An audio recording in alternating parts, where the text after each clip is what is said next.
Saudara, Mahkamah Konstitusi kembali melanjutkan sidang perselisihan hasil pemilihan umum atau PHPU Presiden dan Wakil Presiden 2024 dengan pembacaan keterangan dari pihak Badan Pengawas Pemilihan Umum atau Bawaslu Republik Indonesia.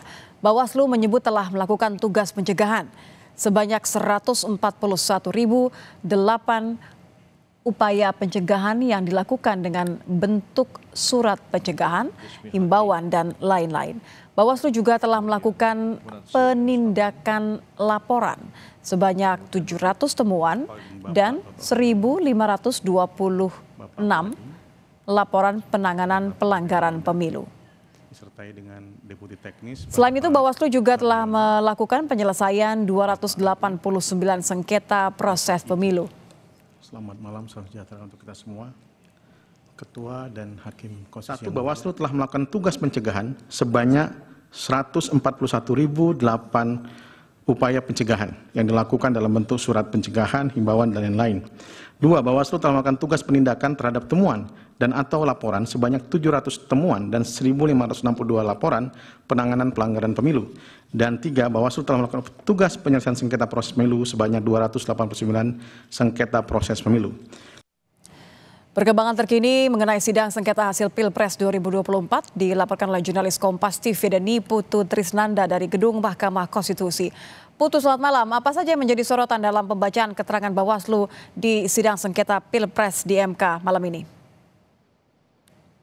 Ya, selamat malam Nitya dan juga saudara. Tentu selain angka-angka yang tadi sudah Anda sebutkan bahwa ada 1.000 lebih upaya pencegahan yang sudah dilakukan, ada 700 lebih kemudian penindakan yang sudah dilakukan, sudah ditindaklanjuti.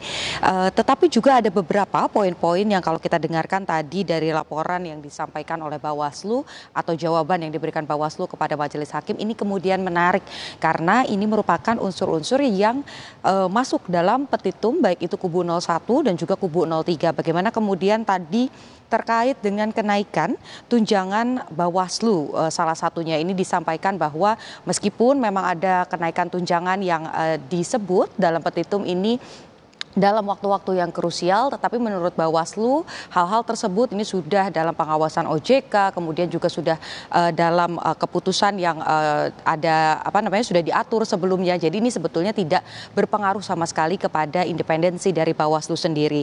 Kemudian soal penghentian sementara penghitungan suara di tingkat kecamatan ini tadi juga sudah dijawab oleh Bawaslu bahwa hal tersebut terjadi bukan karena ada upaya penggelembungan angka bagi pasangan kubu 02, tetapi karena ada optimalisasi dari sistem Sirekap yang sebelumnya ini memang mengalami kendala terlebih dahulu, dan mengingat bahwa Sirekap ini merupakan alat bantu untuk memasukkan data ataupun juga melihat data, sehingga proses penghitungan di tingkat kecamatan ini ditunda dan kemudian juga sudah ditindaklanjuti oleh Bawaslu laporannya. Lalu ada juga laporan mengenai pengurangan suara Anies di Sirekap.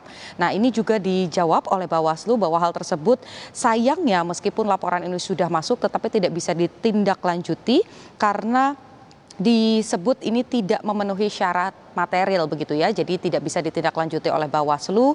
Kemudian juga nepotisme yang dilakukan oleh Jokowi beberapa kali ini disebut atau di-mention begitu dari kubu 01 dan juga kubu 03 membahas soal bagaimana ada kekuasaan dan cawe-cawe Presiden Joko Widodo dalam proses pemilu. Ini disampaikan Bawaslu juga tidak memenuhi syarat material karena tidak bisa dibuktikan. Meskipun demikian, tadi yang juga menarik adalah apa yang disampaikan oleh Bawaslu ini dipandang berbeda, baik itu oleh kubu 0103 dan juga kubu 02. Bagaimana kemudian kubu 01 dan juga kubu 03 ini melihat bahwa terbukti memang banyak laporan-laporan kejanggalan-kejanggalan yang terjadi dalam proses pemilu.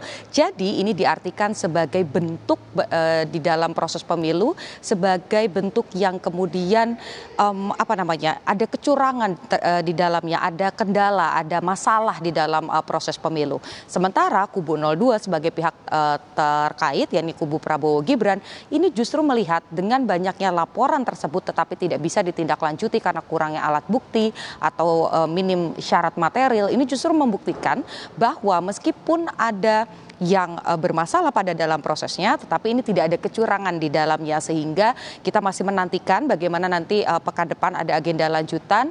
Tetapi yang pasti Bawaslu sendiri sebagai yang memang dimintai keterangan oleh majelis hakim, memberikan insight, memberikan pandangan, ini sudah menjelaskan banyak sekali laporan-laporan yang sudah masuk, baik itu yang sudah ditindaklanjuti ataupun yang tidak bisa ditindaklanjuti karena memang ada kekurangan-kekurangan. Bentuk tindak lanjut dari Bawaslu ini tentu saja disesuaikan, ada yang dilaporkan kepada PJ Gubernur jika ini berkaitan dengan kepala daerah, kemudian ada juga yang dilaporkan kepada Komisi ASN jika ini berkaitan dengan ASN atau aparatur negara sipil, kemudian juga ada yang dilaporkan kepada Kapolri dan juga jajarannya jika memang ada dugaan aparat kepolisian yang terlibat dalam proses kampanye, dan ini ada himbauan untuk memilih pasangan calon tertentu, yakni kubu Prabowo Gibran. Tetapi kalau kita lihat memang ranah Bawaslu dalam hal ini memang tindak lanjutnya ini hanya bisa kemudian bukan hanya memberi sanksi tetapi memberikan rekomendasi kalau kita lihat bagaimana penyelesaian yang sudah dilakukan Bawaslu di laporan atau pernyataan tadi selama sidang berlangsung. Nitya. Jurnalis Kompas TV ini Putu Trisnanda.